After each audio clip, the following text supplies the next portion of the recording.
Hello viewers, আপনারা দেখতেছেন একটি টয়লেটের কাজ কিভাবে সম্পন্ন করা হয়েছে। তো সেটি আজকে আপনাদেরকে দেখাবো। তো আমি সর্বপ্রথম টয়লেটের ভিতর প্রবেশ করলাম।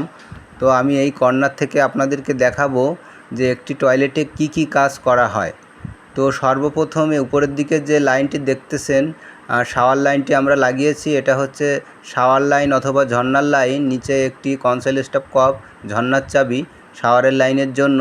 পাশে একটি বালতির ট্যাব রয়েছে, ওপাশে একটি গোসলখানার সাবানদানি রয়েছে। এটা হচ্ছে টয়লেটের সাবানদানি। তার পাশে একটি বদনার ট্যাব, উপরে একটি টিস্যু হোল্ডার। আর এপাশে রয়েছে প্যান্ট ঢালাই।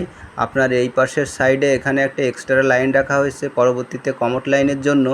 আর এটা হচ্ছে আপনার হ্যান্ড শাওয়ারের জন্য রাখা হয়েছে। উপরে হচ্ছে টাওয়ারিং, তো কাপড় চোপড় রাখার জন্য।